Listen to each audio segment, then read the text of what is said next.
Hi there, I'm doing this video to show the fire operation of my M17 SIG-Sauer P320. We have a clear weapon. I'm going to take it down. I want to show you the slide mechanisms here. And if you'll give me a second here, let me get something I can point with. So this right here is the striker pin. It's a hook on the striker pin. You can see the shape of it. All right. This here, this little blade, is the striker block release lever. When it's depressed in, the striker block is released. And we can see that if we try and push forward on the striker right now, it won't move forward, so it's not reaching the breech face. If I try and push this forward with my finger and I hit the striker block release, now I can push it forward. So now it's going forward to the breech face. And when it comes back to the normal position, now it can't go any further. This is one of the safeties that makes the gun drop safe.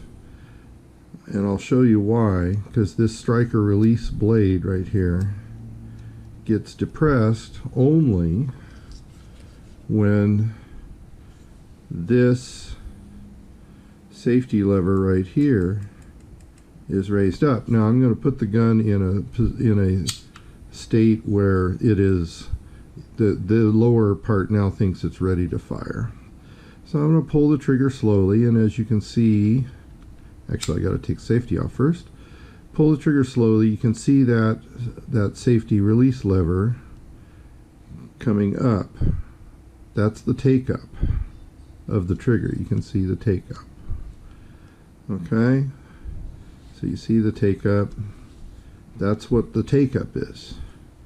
That striker release is now being pushed up. As I continue pulling the trigger, now you'll notice the sear begins to move down. This is where the trigger pull gets a little tougher because now I'm pulling against the sear springs. But you can see the safety release lever continues to move up. Right? Fully pulled, the sear is all the way down, the safety lever is all the way up. If the if the sear were to move down and release the striker, which it's very hard to do because it's a pretty tough spring, but if for some reason that were to get moved downward without this moving up, the striker block would not let the striker get to the primer. So that's a drop safety. Now another safety is that if the weapon is not fully in battery, this disconnector right here, which is normally in this little recess right here, it's hard to see with my fat fingers, this recess right here is where the disconnector usually is, right? If that disconnector is pushed down, pulling the trigger doesn't do anything to move the sear. So if the slide is out of position and that sear or that disconnector is pushed down, then you cannot fire the weapon when it's not fully in battery. Okay? So now the full operation, the trigger is pulled, the safety lever comes up, disengages the block safety, the sear releases the striker hook, striker moves forward, fires the weapon. The slide would then operate. Part of that would be to push down on this disconnector and watch the sear. It now pops back up into position so that when the slide comes back forward, the hook catches on this little ledge right here, and the slide goes back into battery, which then releases this disconnector back up.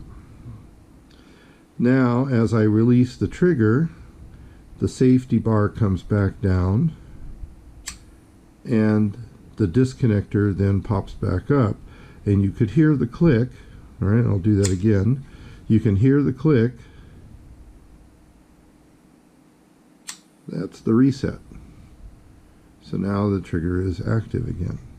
Click, click, click, click. That's how the fire cycle works for the P320.